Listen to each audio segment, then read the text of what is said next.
So Thomas, great to have you here. Now, from your perspective, tell me what your view is and what your company does when they think about reputation, they think about public image. Walk me through, firstly, kind of where you're coming from your perspective. Sure, and I appreciate being on the show. This is a pretty fascinating topic this week.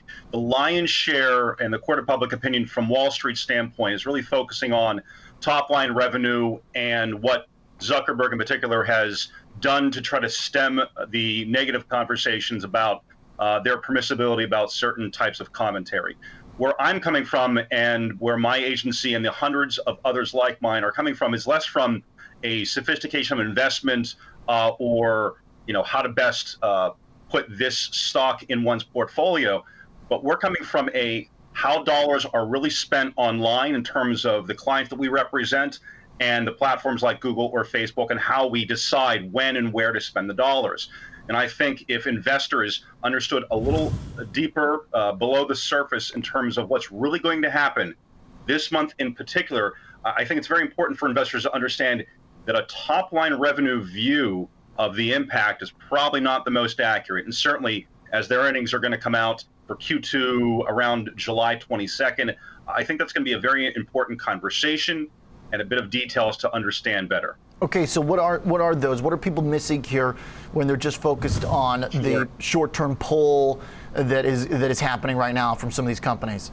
Sure. So two things. One, that I don't think we're close to the end of this. The advertisers that even in the past 24 to 48 hours that have piled on, and these are giant brands, Starbucks, Verizon, Ford, Unilever, Coke. These companies have peers and they have competitors, and they're locked in for the month of July. They can't in a week retroactively pull back and say we're going to go back and spend money on Facebook. So they're locked in the court of public opinion. They take a hit. So they're locked in, number one. And number two, we've got weeks and probably months of ongoing conversations, again, in the public sphere of what brands should do with their dollars and whether they should or should not make a stand. So first and foremost, I don't think this is the end of additional brands jumping on this specific boycott bandwagon, number one. And number two, and most importantly, while the conversations, the talk track has been about their top line revenue hit, and I think the data point in a few of your competitors' shows have been, hey, this is a 5% hit to their top line. I really encourage investors to think about how companies and agencies spend money in two different ways. One, you've got brand advertisers, the Cokes of the world, the Fords, the Pepsis, Starbucks, and then you've got direct response or performance marketing companies that are the majority of our clients and many other agencies' clients, where when they spend money, they got to get something for it, leads, customers. They drive to an e-com site and they sell something. So you've got brand dollars and you've got performance marketing dollars. All of these companies that are pulling their dollars are brand marketers. And for the lack of a more nuanced term, it's easy money. Those are the best dollars for Facebook. It's the easiest margins. And it's because those companies, the brand marketers, they don't care about targeting as much as my clients do. They're less choosy, they're less demanding.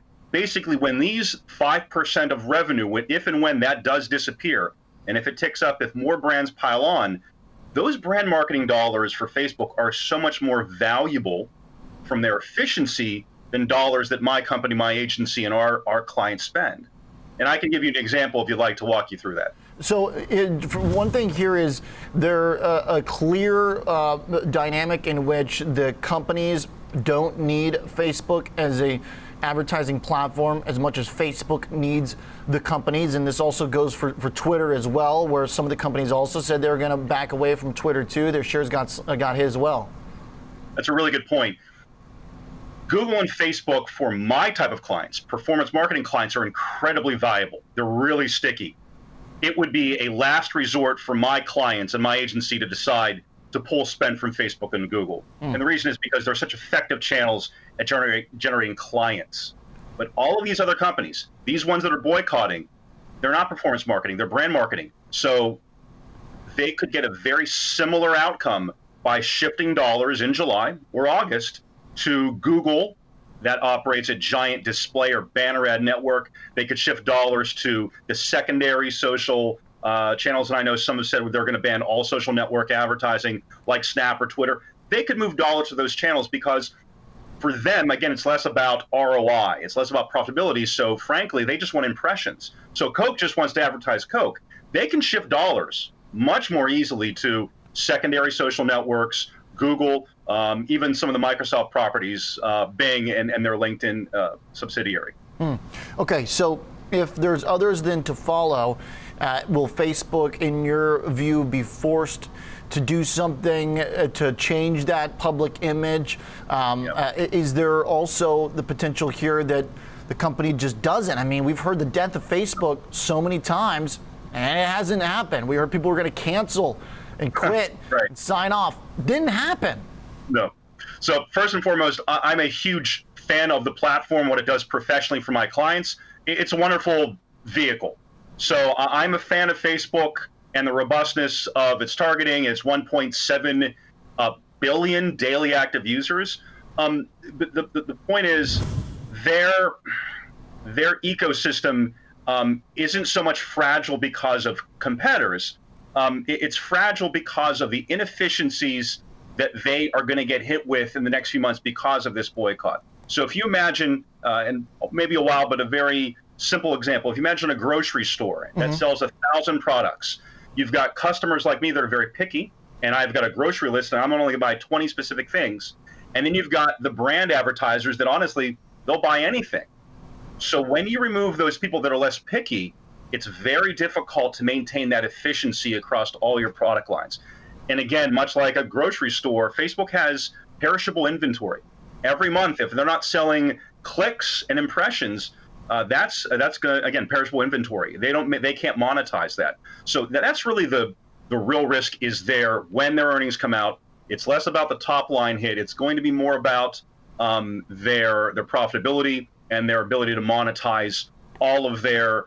I think every 60 seconds there are 500,000 new posts or videos uploaded. So there's a ton of inventory every 60 seconds to both monetize, but also police. And I think that to your direct question, that's what Mark Zuckerberg doesn't want to do. He doesn't want to be responsible for being the arbiter or the police to an extent of 500,000 comments and posts and photos uploaded per second, because that is going to be maybe a necessary step we'll have to take. Okay. But that would be very expensive. And that's why he doesn't want to do it.